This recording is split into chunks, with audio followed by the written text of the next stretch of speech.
Irène veut voler mon mari. Aïe, oh, aïe, oh, aïe, oh, aïe, oh. Ma copine veut m'arracher mon époux.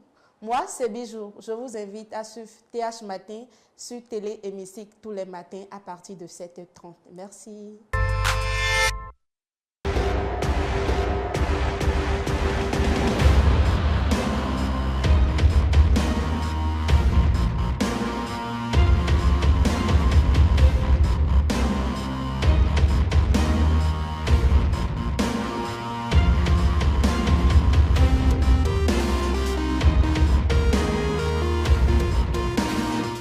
Cette dernière semaine de mois de juin 2024 égrène jour après jour. Ces derniers jours, nous sommes déjà le mercredi, le 26 du mois. Mesdames, Messieurs, bonjour. C'est un plaisir pour moi de vous retrouver sur TH Matin, comme je me plais à le dire.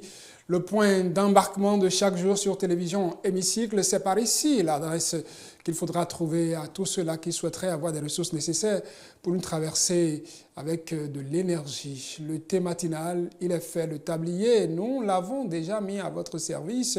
Les différentes rubriques seront de la partie et également ce bol d'air musical. Lui, il représentait le Bénin à cette édition de The Voice Afrique francophone, même s'il n'est pas revenu au pays avec le sacre. La plupart de ceux qui ont suivi cette aventure, ceux-là se plaisent à dire que Giovanni est The Voice, celui-là qui n'a pas eu le trophée ici. Il nous parle de son amour. Que dis-je? Il nous parle de notre amour pour vous parce que nous vous aimons tel que lui. Il aime Lisa. Voici pour vous, Lisa.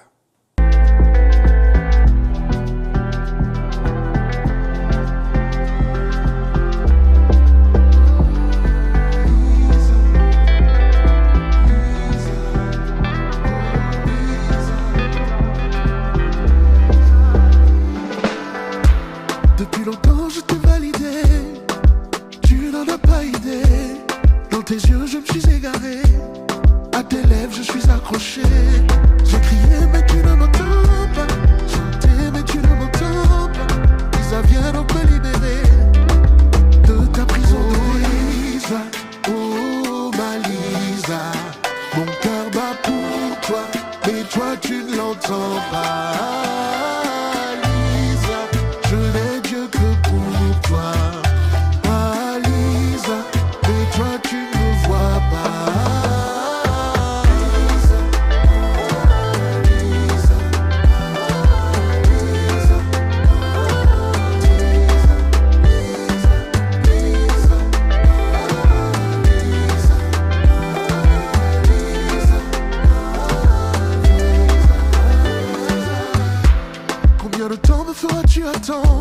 Combien de marches me feras-tu reprendre?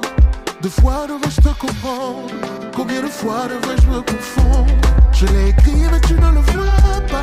Je te souris mais tu ne le vois pas. Lisa viens donc me libérer de ta prison. Oh Lisa, oh ma Lisa, mon cœur bat pour toi, mais toi tu ne l'entends pas. Lisa, je n'ai Dieu que pour toi.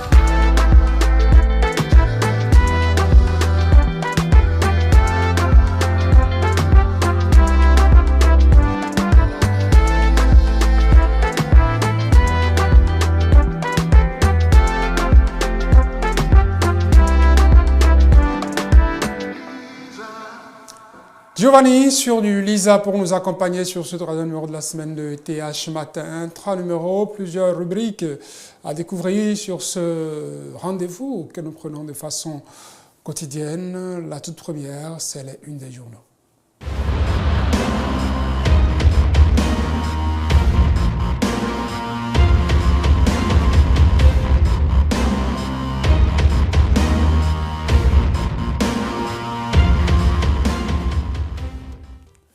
Un colloque scientifique international focalise les attentions depuis hier au Bénin. Le Parlement béninois, l'Assemblée nationale qui s'associe avec d'autres partenaires pour tenir ce rendez-vous sur la culture politique en Afrique. La cérémonie d'ouverture, c'était hier et les journaux en parlent aujourd'hui. Nous allons ouvrir, c'est une des journaux avec le journal La Primeur qui titre à propos de ce colloque international qu'abrite le Bénin. Colloque international sur la culture politique en Afrique, le Bénin carrefour de la consolidation de la démocratie en Afrique. Le président Louis Bérounou-Vlavonou a procédé au lancement officiel des activités. Le pays émergent, colloque international de Cotonou, universitaires, politiciens, responsables d'institutions de la République, préoccupés par la consolidation de la démocratie en Afrique. Le président de l'Assemblée nationale, Louis Bérounou-Vlavonou, avait vu juste, dit le pays émergent. L'emblème du jour dans les kiosques aujourd'hui parle également de ce colloque international de Cotonou et titre « Universitaires, politiciens et responsables d'institutions préoccupés par la consolidation de la démocratie en Afrique » avec un accompagnement. Cette photo de famille qui a été prise, je dirais, au perron du Palais des Congrès de Cotonou qui a servi de cadre aux activités hier, les activités qui vont se poursuivre aujourd'hui mais à l'université d'Abomey-Calavi. Le leader du jour, colloque international de Cotonou, des experts et politiques réfléchissent sur la consolidation de la démocratie en Afrique. Colloque international de Cotonou, des experts et politiques réfléchissent sur la consolidation de la démocratie en Afrique. Nous passons à la une de La Nation qui consacre toute sa manchette à cette activité, à ce colloque international. Colloque plutôt culture politique en Afrique, mieux comprendre les dynamiques démocratiques. Le meilleur. Colloque international sur la consolidation de la démocratie en Afrique. Plus de 500 participants prennent part aux travaux depuis hier à Cotonou. L'événement précis, colloque international sur les cultures politiques, les réflexions lancées pour l'événement du jour, colloque international sur les cultures politiques, les réflexions lancées pour le renforcement des pratiques démocratiques en Afrique. Fraternité dans les kiosques aujourd'hui parle de ce colloque également, colloque international de Cotonou, la culture politique en Afrique au cœur des réflexions. Décryptage info, colloque international de l'Assemblée nationale du Bénin, la culture politique et la consolidation de la démocratie en Afrique en débat. Nous allons changer de sujet avec le journal Le Matin qui parle de la journée qui est célébrée aujourd'hui. On parle de lutte contre l'abus de la drogue, lutte contre la drogue, titre Le Matin. Le ministre Alassane Seydou dresse les axes de la parade. Quotidien L'Observateur, célébration hier de la 37e édition de la Journée internationale de lutte contre la drogue. Le ministre Alassane Seydou évoque les axes clés pour la prévention. L'événement du jour, lutte contre la drogue au Bénin, le gouvernement de la rupture dans une démarche proactive, les clarifications du ministre Alassane Seydou, lire son message dans le cadre de la Journée internationale. La primeur dans les kiosques aujourd'hui en parle aussi, 37e édition de la Journée internationale de lutte contre la drogue. Alassane Seydou dresse les axes clés pour la prévention du fléau. Nous revenons à la une du journal Le Matin pour une autre actualité. On l'a annoncé hier, les anciens présidents de la République, Nicéphore Dieudonné Soglo et Thomas Boni-Yahi, étaient en déplacement sur Niamey pour essayer de discuter avec le gouvernement qui est en place pour qu'on puisse apaiser la tension entre les deux pays. Les journaux reviennent sur ce déplacement ce matin à la une de Le Matin. On peut lire à propos médiation des anciens présidents dans la crise Bénin-Niger. Yahi et Soglo reçus par Tiani à Niamey, un chaleureux accueil pour les émissaires du Bénin à Niamey. Fraternité. Après la rencontre avec Tiani, Soglo et Yahi doivent échanger avec talent. Le désir l'espérer passe par l'implication des deux parties. C'était la une du journal Fraternité à propos de ce déplacement.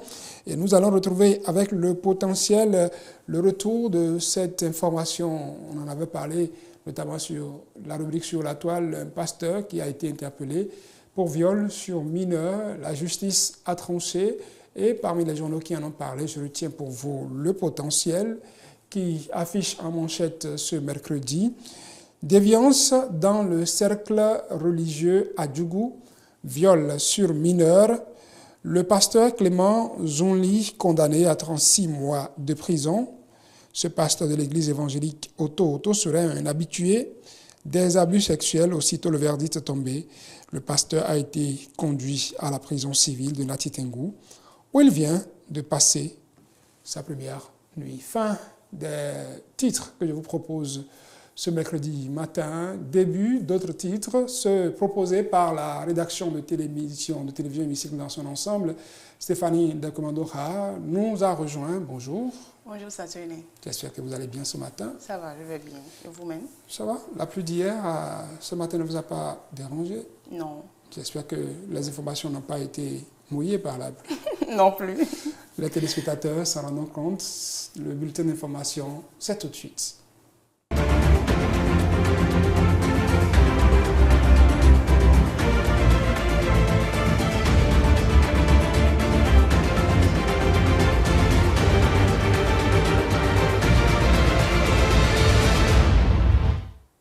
Bonjour à chacun et à tous. Les députés participent depuis hier à un colloque international sur les cultures politiques en Afrique, militantisme, civisme et citoyenneté face aux défis de la consolidation démocratique. Un rendez-vous scientifique qui réunit à Cotonou des participants venus de plusieurs pays d'Afrique et d'ailleurs. Suivons ici un extrait du discours prononcé par le président Louis Barou-Noublavonou.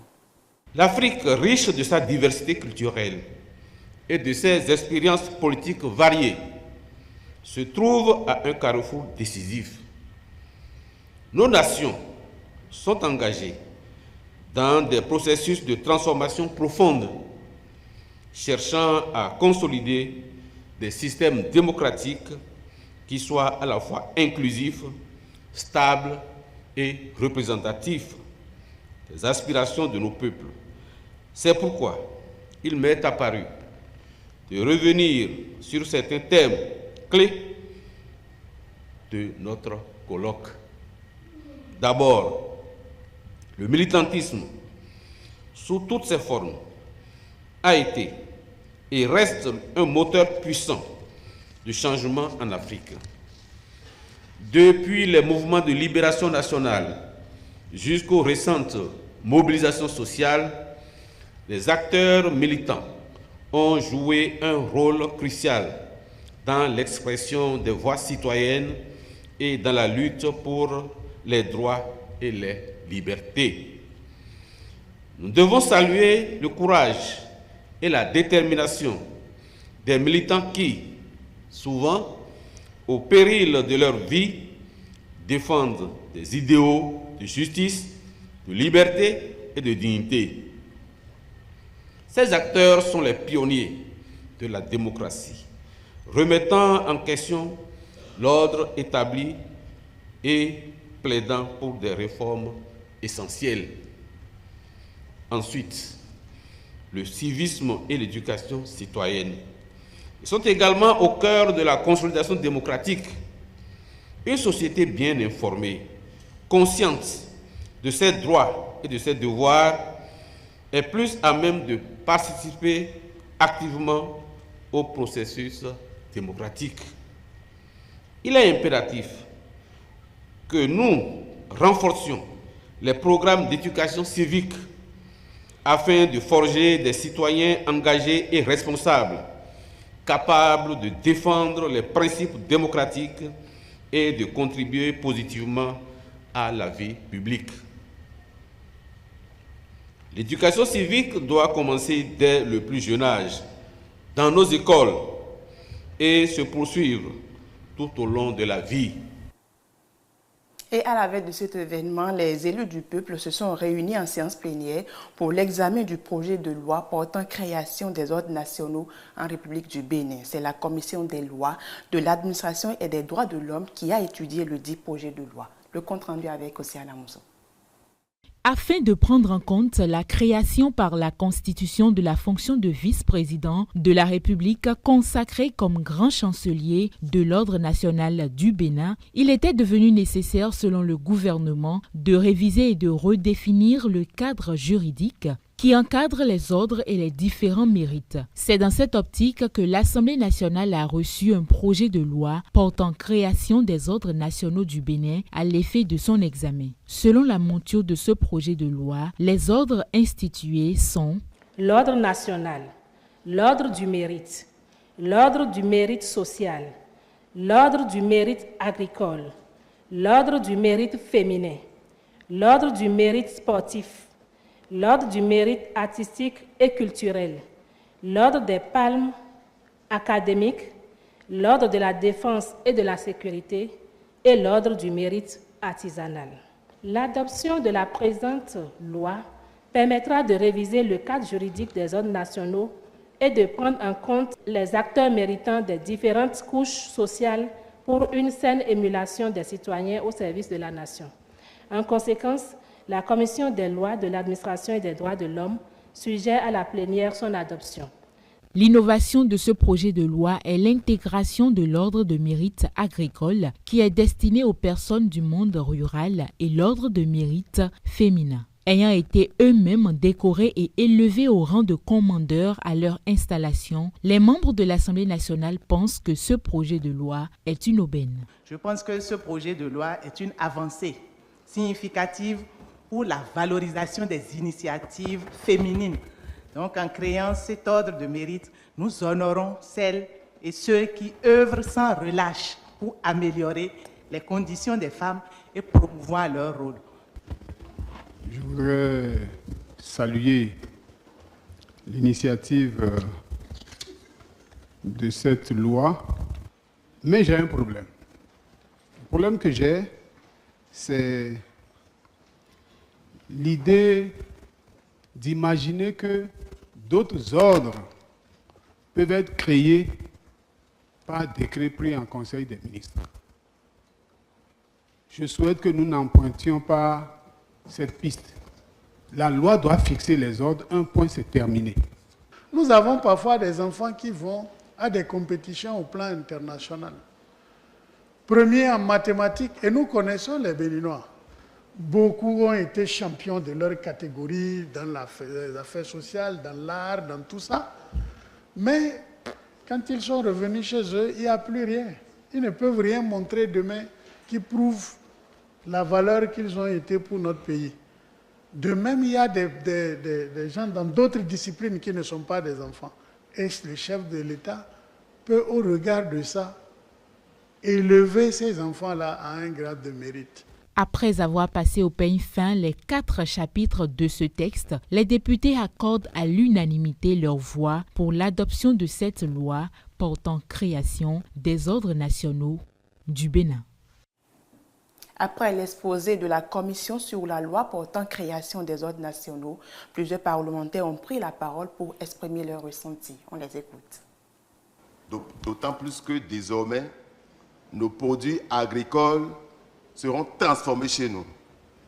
Et pensez donc à féliciter et à encourager, à célébrer les agriculteurs à travers cet ordre.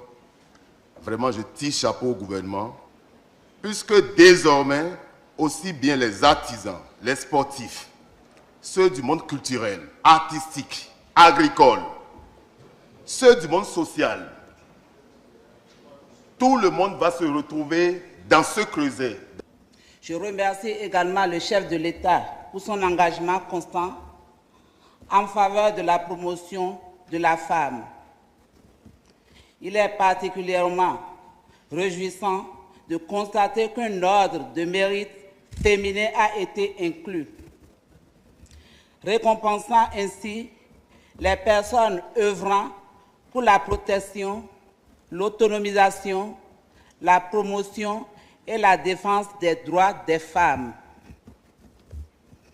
En ce qui concerne l'ordre du mérite agricole, je souhaiterais obtenir des précisions sur les critères d'identification des acteurs du monde rural, notamment dans les domaines de la production végétale, animale, halieutique. Monsieur le Président, pour un pays à ressources très limitées, l'élargissement du champ me paraît un peu excessif. Parce que tout ce qui accompagne l'attribution de ces décorations, notez avec moi quand même que ce n'est pas de petits sous. Alors, bien sûr que si nous devons reconnaître le mérite à nos travailleurs et puis de tous ordres, il n'est quand même pas bienséant d'élargir comme nous le faisons actuellement. Ce que nous faisons aujourd'hui, c'est pour la postérité. Ce n'est pas absolument pour nous. Et je m'invite à éviter de croire que ce que je fais, c'est pour moi et moi tout seul. Vous voyez en France, qui est notre colon, le colonisateur, regardez ce qui se passe là-bas. Et après, on dira, même ceux qui ne veulent pas entendre cela, pourraient dire que, mais voilà ce qui se fait au Bénin. C'est devenu une référence, même dans les pays de grande démocratie. Je le dis parce que les tests de référence, souvent, c'est des tests pris dans ces pays-là. Qu'est-ce qui dit que nous, on ne peut pas aussi inventer quelque chose et les autres nous suivent? Et c'est la fin de cette session d'information. Très bonne journée à chacun et à tous. Je réponds merci à votre place, amis téléspectateurs, et je vous souhaite aussi une excellente journée de la part des téléspectateurs, Stéphane. Merci, Saturne. Nous nous retrouvons, en tout cas, la rédaction de télévision Hémicycle retrouve les téléspectateurs déjà à 13h30. Oui, toujours avec Ilias Adeleke. Ilias Adeleke, et puis demain avec vous en plateau. Oui. Je vous souhaite donc, comme j'ai commencé par une excellente journée, la rédaction. Je sais qu'il y a beaucoup de choses à faire entre Calavi et Porto Novo. Le chemin est parfois long pour tenir informés nos téléspectateurs sur ce colloque international en cours. Oui.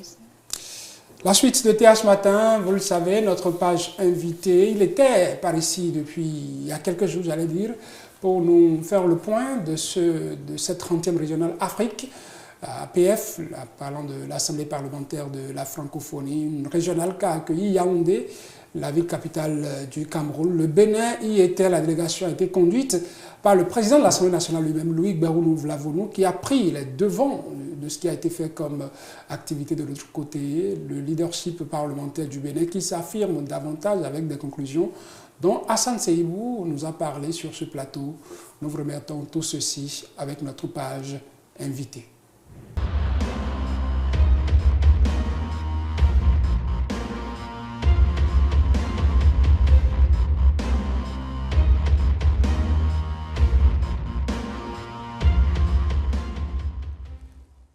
Les 28, 29 et 30 mai 2024, Yaoundé, la capitale camerounaise, a accueilli la 30e régionale de la régionale Afrique de l'Assemblée parlementaire de la francophonie AFP, un rendez-vous auquel le Bénin a pris part avec une délégation conduite par Loïc Berounou-Vlavonou, le président de l'Assemblée nationale du Bénin lui-même.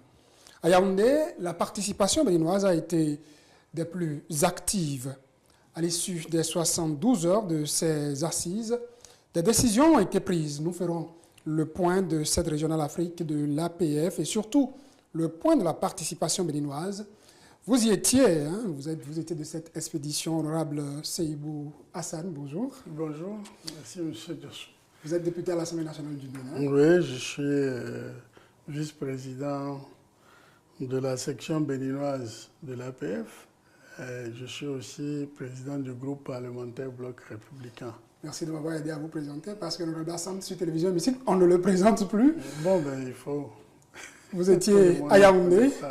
Vous étiez à Yaoundé, comme je le disais, où le Bénin a pris part à cette 30e régionale Afrique de l'Assemblée parlementaire de la francophonie. S'il fallait résumer ce qui a été fait comme donc, les sujets qui ont été abordés, les travaux, qu'est-ce qu'on peut dire, honorable Seibou?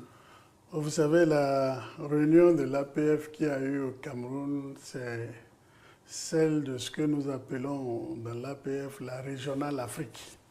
Ça veut dire que ce sont les pays francophones d'Afrique qui ont tenu cette réunion qui est statutaire, parce que l'APF est subdivisée par continent et chaque continent s'organise avant les grandes rencontres finales. Donc, pour voir comment on met en exécution ce qui a été décidé au niveau de l'APF, mais aussi la manière dont nous regardons les choses en tant qu'Africains.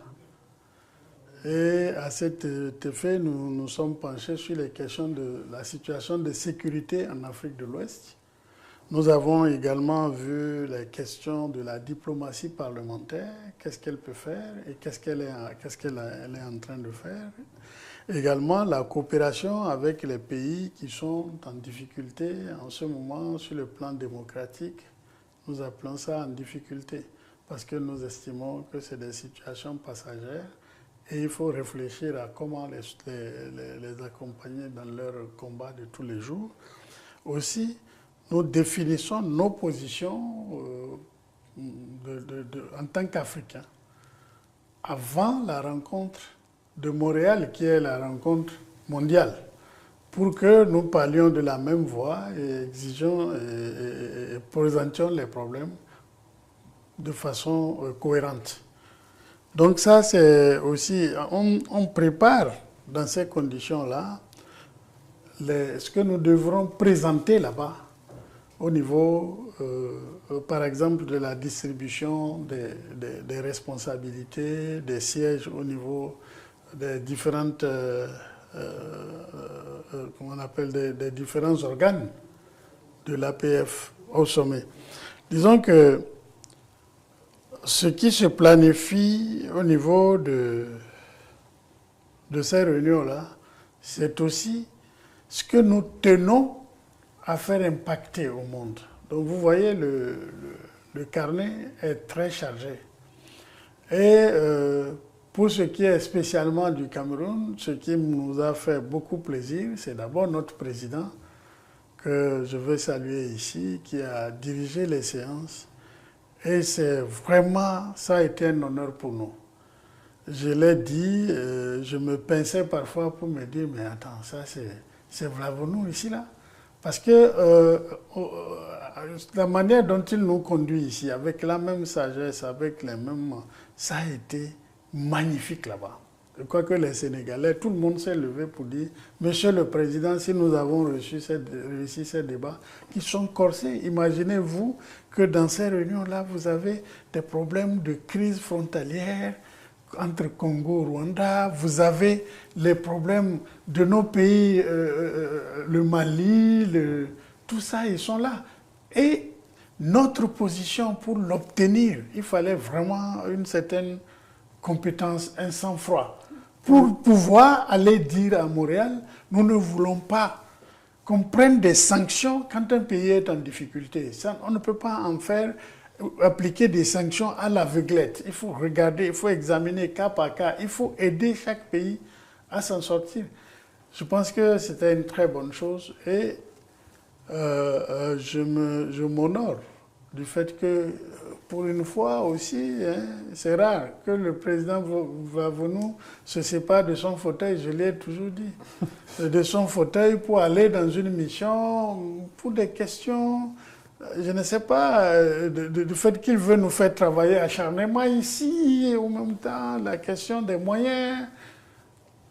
C'est un travail important qui se fait là-bas. Lorsque le dialogue devient difficile entre des États, vous voyez, entre le Bénin et le Niger, entre le Niger ou le Mali ou le Burkina avec les autres pays comme la Côte d'Ivoire, même avec le Nigeria, quand ça brouille entre les autorités, ça devient parfois, ça prend l'allure des personnes. Je ne vous arrête pas. Et là, il faudrait que dans ces conditions, les diplomates, les parlementaires, qui sont des représentants des populations, prennent des initiatives pour se parler en dessous. Et pour dire non, il faut que nous parlions à nos autorités, ça ne peut pas aller comme ça. Je ne vous arrête pas, vous parliez de ce conflit. C'est ça la diplomatie parlementaire. Entre le Rwanda et le Congo, qui s'est invité à ces assises, le président Louis Baoulou Vlavonou, selon le compte rendu que nos reporters nous ont ramené, qui a dû devenir médiateur pour que des gens qui ne se parlaient pas hier, qui étaient sur le point même d'en venir aux mains, puissent se parler par la suite. Bien sûr, d'abord c'était une première. Je dirais que c'était une surprise pour tous, qu'ils aient accepté de s'asseoir. Votre serviteur a dirigé la séance de la discussion. Moi-même, parce que je suis membre du comité de médiation au niveau de l'APF. Mais c'est le président Vlavonou qui a réussi l'exploit de dire on ne peut pas être des Africains et ne pas se parler. Ce n'est pas possible. Et nous sommes des représentants des populations.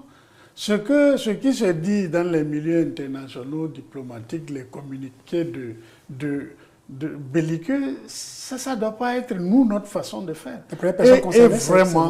Et vraiment, le dialogue a été très bien. Pour une fois, les représentants du Congo sont arrivés à se dire nous devons faire quelque chose. Et j'espère qu'à Montréal, le président Vlavonou tiendra ce flambeau-là pour dire qu'il faut des missions diplomatiques, parlementaires dans ces régions. Ça va régler beaucoup de problèmes. Moi, j'en ai l'expérience quand j'étais au Parlement de la CEDEAO avec le libéral de la Sierra Leone. Donc, c'est quelque chose que nous devons remercier Vlavonou d'avoir obtenu.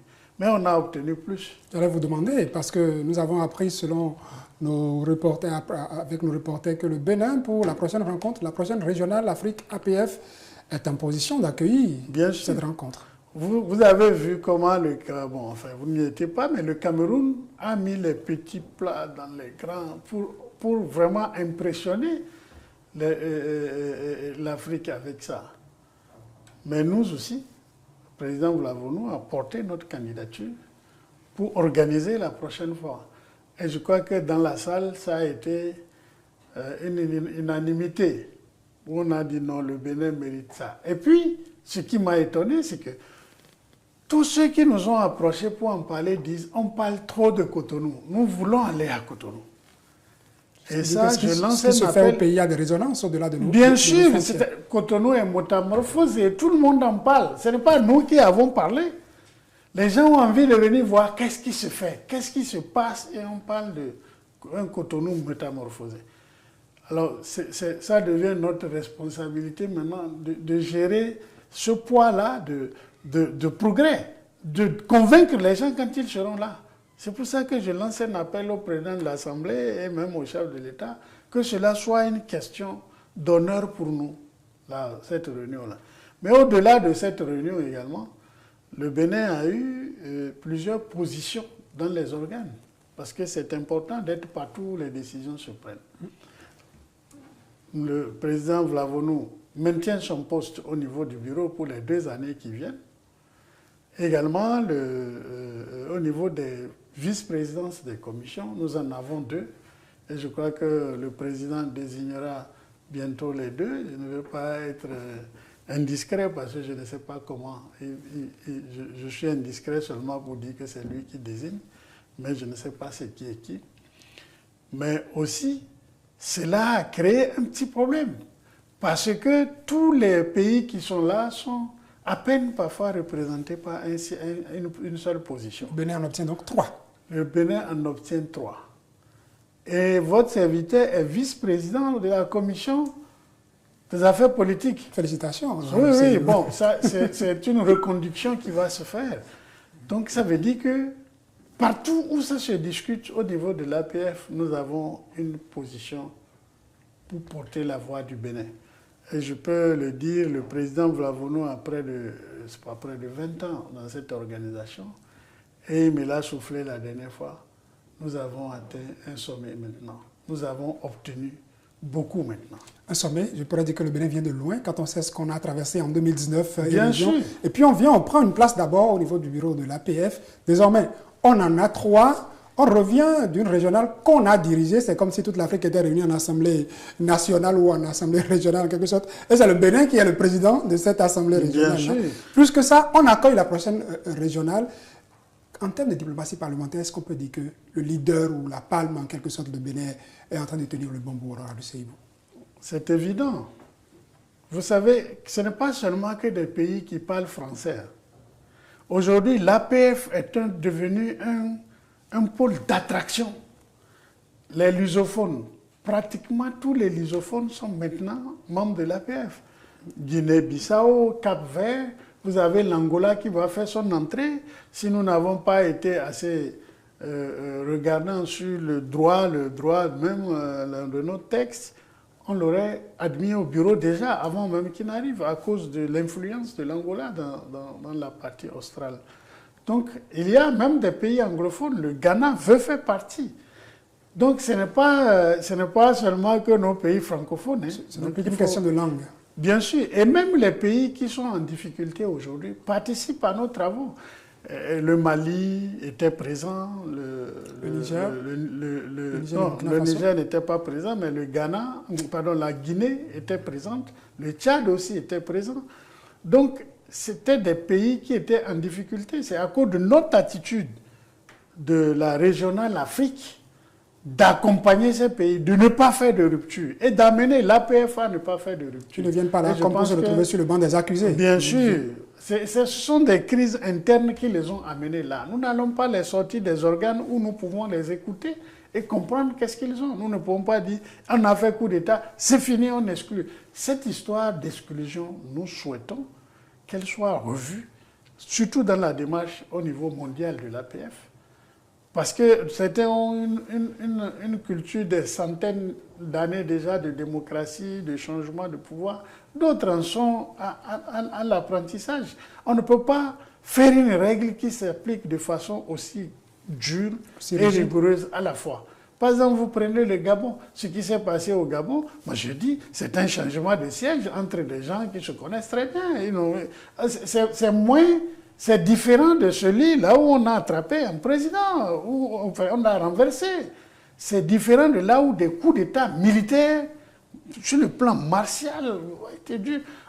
La Guinée, c'est à l'issue d'une contestation, d'une mesure démocratique convenue. On peut toujours regarder et ne pas faire. Donc la position défendue par Louis Gbéonou Vlavonou, c'est de ne pas, surtout nous qui avons eu l'expérience avec l'APF, ce n'est pas de prendre des sanctions sur la base du regard des autres, mais du regard africain des questions.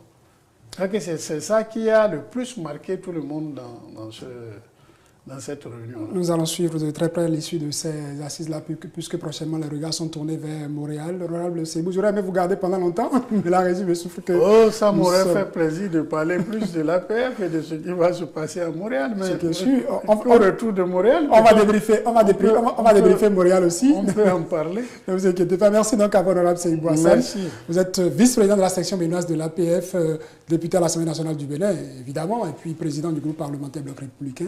Merci d'avoir fait avec nous le point de la participation béninoise à la 30e régionale Afrique de l'APF tenue à Yaoundé au Cameroun. Mesdames, Messieurs, nos programmes se poursuivent sur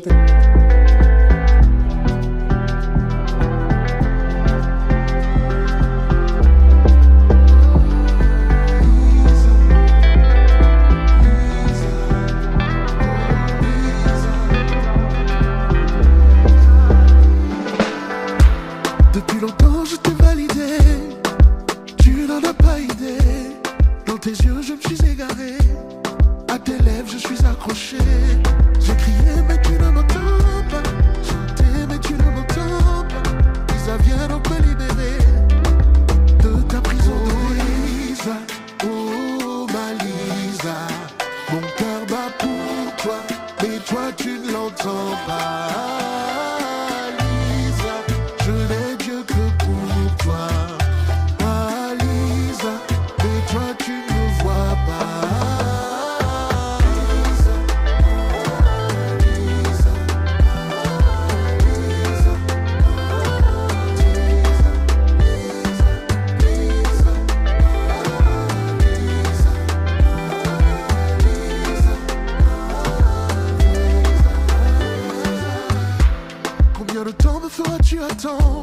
Combien de marches me feras-tu reprendre? 2 fois devrais-je te comprendre? Combien de fois devrais-je me confondre? Je l'ai écrit mais tu ne le vois pas. Je te souris mais tu ne le vois pas. Lisa vient donc me libérer de ta prison. Oh Lisa, oh ma Lisa, mon cœur bat pour toi, mais toi tu ne l'entends pas.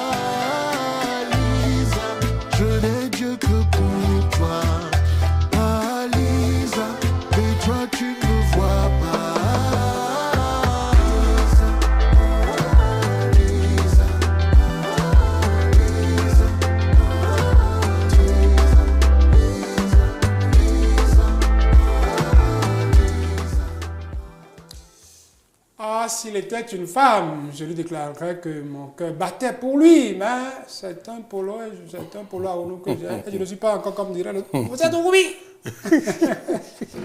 Ça tue les bonjour. Je sais que votre cœur bat pour les téléspectateurs. Et oui, beaucoup même. Beaucoup. Vous veillez tous les jours à scruter les sujets, les différents sujets qui animent la toile et à retenir pour eux quelques-uns, souvent 3. C'est ce que vous nous proposez, compte tenu du temps que nous avons surtout, parce qu'on aurait aimé partager beaucoup plus avec nos téléspectateurs. Évidemment. Alors, sur la toile, ça va être avec vous tout de suite.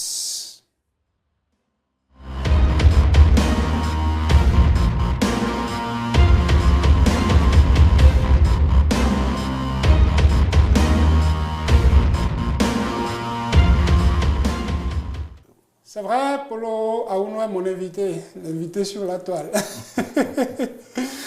Bienvenue. Saturnin, bonjour. Une fois de plus, nous avons voulu choisir un sujet de rappel, parce que moi-même, quand j'ai lu hier sur la toile que désormais, il n'y a plus de classement par département, c'est comme si je n'avais jamais entendu ça, c'est comme si c'est la première fois, effectivement. Or, la décision est prise depuis l'an dernier. Le gouvernement, le Conseil des ministres, a pris la décision de mettre fin au classement. C'est-à-dire, vous n'entendrez plus quand on voudra donner, faire la délibération pour les examens, dire que bon, tel département est premier, l'autre deuxième et un autre dernier. Le gouvernement, depuis l'année dernière, l'avait déjà décidé en Conseil des ministres, nous dites-vous pour Et les raisons qui motivent cet état de choses, c'est que les directions des examens, enfin, je rappelle cette décision sortie du Conseil des ministres, que les directions des examens et concours ne pourront plus classer les départements par ordre de mérite aux examens du certificat d'études primaires CEP, du brevet d'études du premier cycle BPC et du baccalauréat. La décision prise le 19 juillet 2023 en Conseil des ministres tient du fait que la pratique manque de pertinence, selon le Conseil des ministres.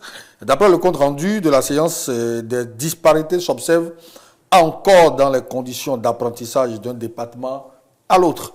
Les dites disparités faussent l'objectivité d'une telle démarche, même s'il peut être utile de faire des comparaisons pour susciter une saine émulation, mais aussi analyser les données année après année en tenant compte des contextes spécifiques et des dynamiques locales. L'autre raison qui justifie la décision gouvernementale est l'observance de déviance dans le rang de certains acteurs du système éducatif qui sont mus par le souci de voir coûte que coûte leur département caracolé à la tête du classement. C'est donc au regard de tout ce qui précède que les ministres des ordres d'enseignement ont été instruits à l'effet de mettre fin à la pratique. Et donc, désormais, c'est à partir de cette année, et quand les délibérations seront faites, on n'attendra plus parler. Rouemé premier, Borgou ou bien Alibori troisième, je ne sais pas. On va écouter le commentaire avant de faire notre commentaire. Commentaire de Ahmed Alpha Bio, et ça changera rien, ça n'a rien causé depuis qu'on le faisait et pourquoi maintenant l'interdit. Yoro Gafourou qui met le classement est interdit mais pas le fait de prendre connaissance des données. Moi je pense que c'est une fausse histoire. Ces classements font naître la concurrence, ce qui est une bonne chose. Et puis Wetene Fidèle Koudoua Kouma qui met oui, la concurrence, mais le faux aussi s'invite. Chacun utilise ses moyens de bord. La légèreté dans l'appréciation des copies pour être bien classé n'est pas un facteur à occulter. Et puis Yoro, il revient également pour dire la légèreté dans l'appréciation des copies et pourquoi le système de l'anonymat lors des corrections. Alors, et l'autre revient à la charge et dit l'anonymat empêche en quoi le favoritisme dans l'appréciation tant que c'est appliqué à tous les candidats des départements concurrents. Michelo Agbogla, mais sûrement que le département qui ne change jamais de rang, c'est plein. Et puis Vano dit, non, jusque chaque département n'a pas obtenu les mêmes financements au niveau éducatif, les conditions d'enseignement et plein d'autres choses. Et puis un tout dernier commentaire de Guy Marie qui dit, malheureusement, il n'y aura plus de premier à donner. Seul le bon qualitatif sera précisé.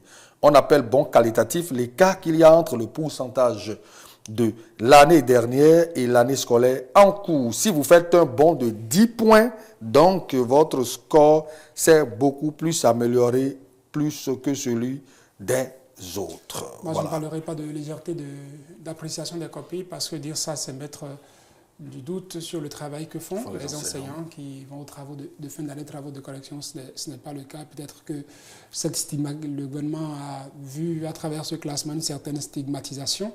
Il faut dire qu'il y a des avis que je partage. Ce n'est pas parce qu'on n'a pas dit que vous êtes le dernier, que vous n'avez pas été le dernier. Quand on le faisait, ça amenait cette saine émulation. Et je sais qu'il y a beaucoup de départements qui ont fait des efforts, parce que chaque année, il y a même eu des rencontres au niveau départemental où des gens ont eu à se dire, mais pourquoi chaque fois c'est nous qui sommes derniers?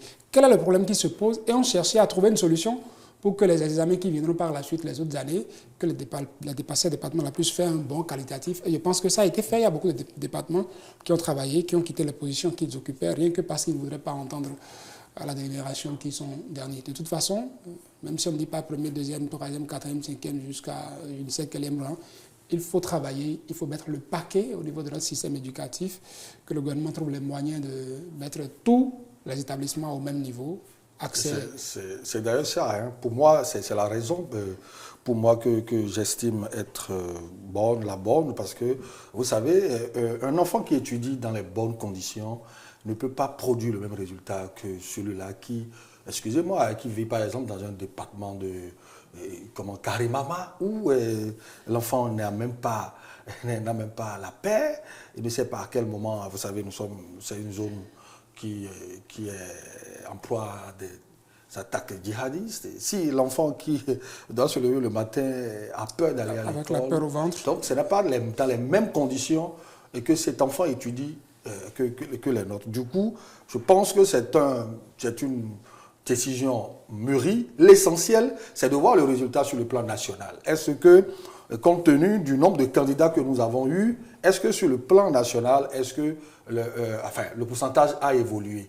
Et c'est en cela que le gouvernement aussi est appelé à faire en sorte que tous les enfants du Bénin, tous les enfants de ce pays puissent étudier dans les mêmes conditions. Et d'ailleurs, ils le font quand on voit ce programme de cantine scolaire, d'accord, qui aujourd'hui permet aux enfants d'aller à l'école, parce que la majorité de ces zones reculées, les enfants ne vont pas à l'école parce qu'ils ne savent pas quoi manger. Et du coup, les cantines scolaires, je pense que la première expérience, c'est plutôt, ça s'est accentué sur des zones où les enfants ont des difficultés, les parents ont des difficultés à subvenir aux enfants, aux besoins des enfants. Que dire, Paulo Aounou, de ce militaire qui se retrouve devant la criette ça paraît et qui chante du faux, le gozo? Il est au mieux.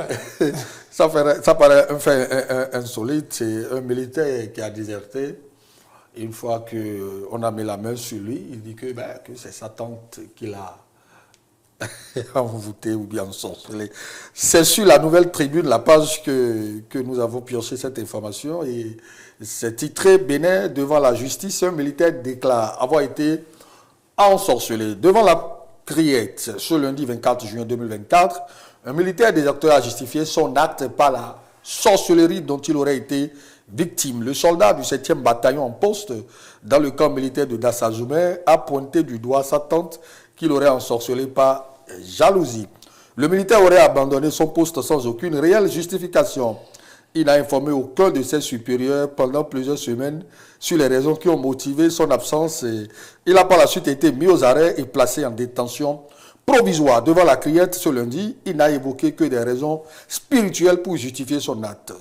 Et puis, selon ses explications, celle qu'il a pointée du doigt lui reproche de ne partager sa paix avec ses parents.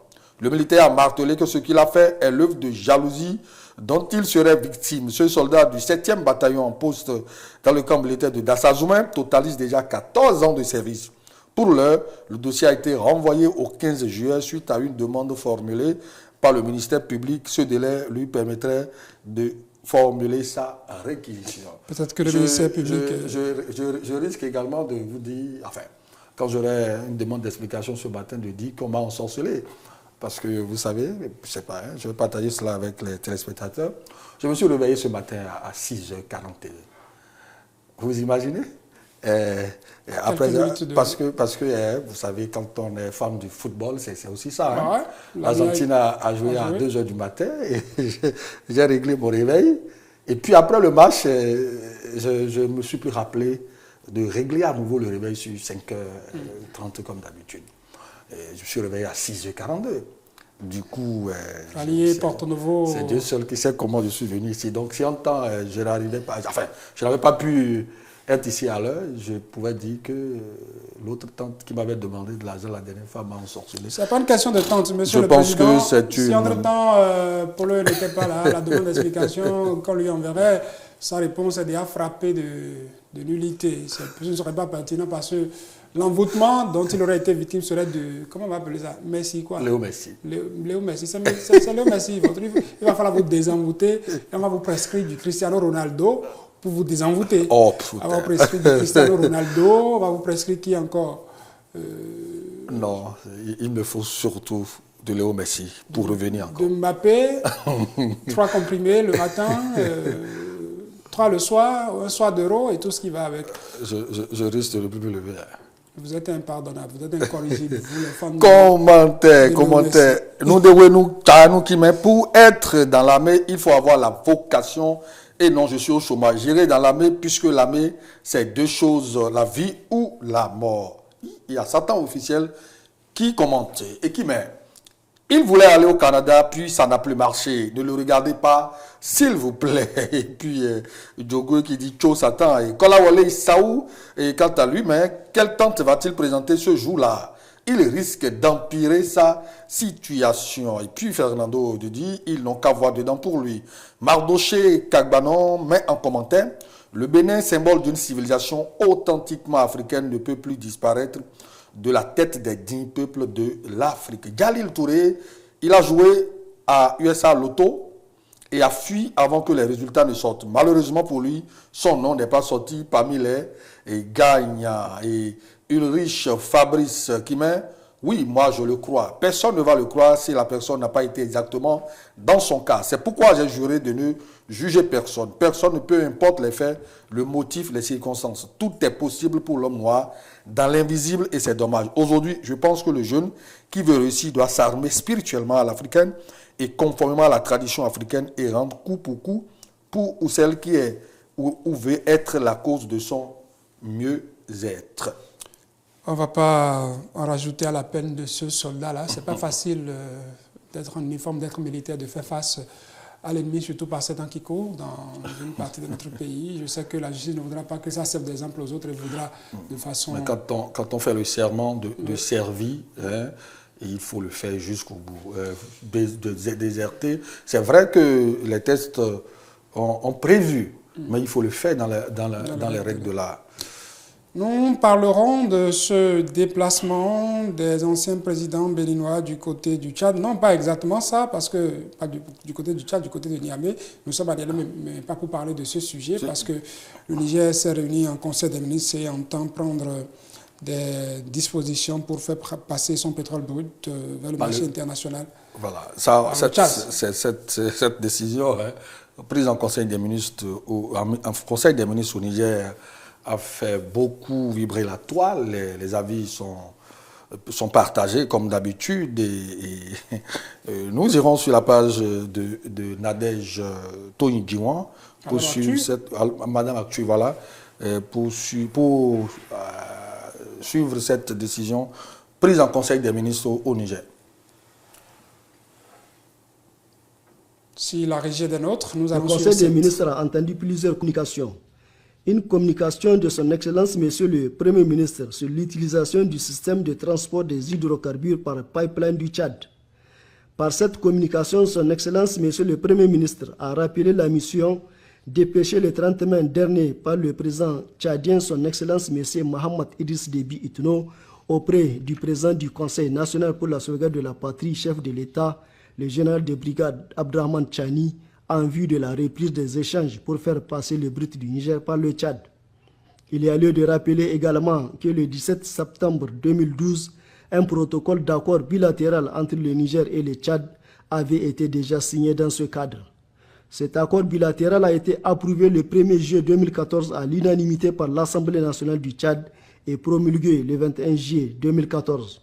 En raison des excellentes relations, de bon voisinage et de fraternité entre nos deux pays, il a été décidé de mettre en place un comité pour réactiver les travaux devant conduire à l'atteinte de cet objectif. Voilà donc pour ce compte rendu du Conseil des ministres.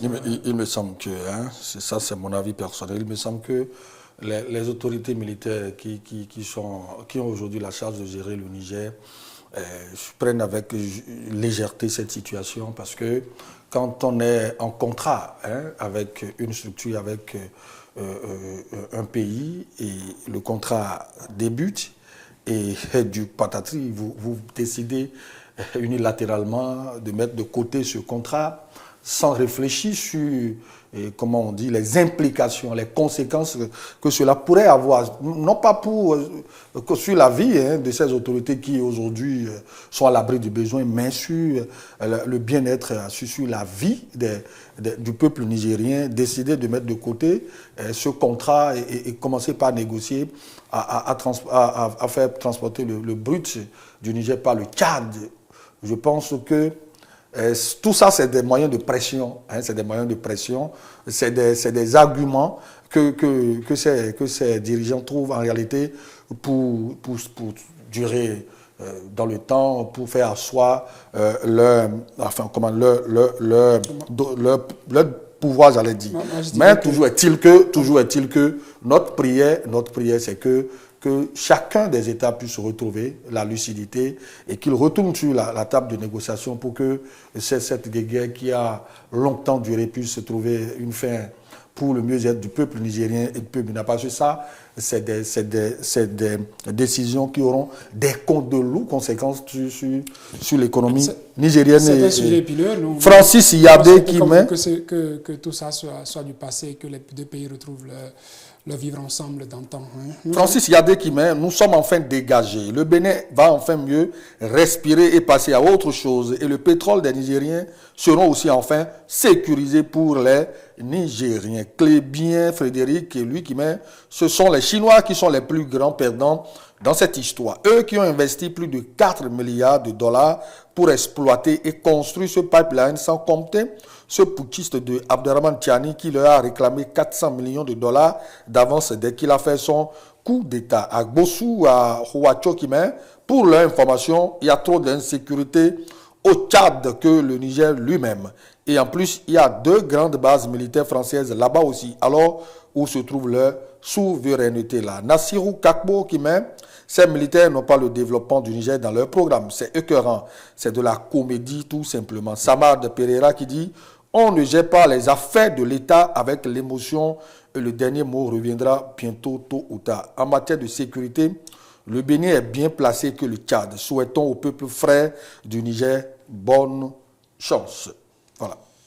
Merci à vous, Polo, pour ce tour sur la toile qui va s'achever avec ce sujet que je dis encore épineux. Mon souhait est que les deux pays puissent finalement fumer le calumet de la paix pour le mieux-être de nos deux nations. Les Nigériens et les Béninois sont des frères, nous sommes deux pays frères.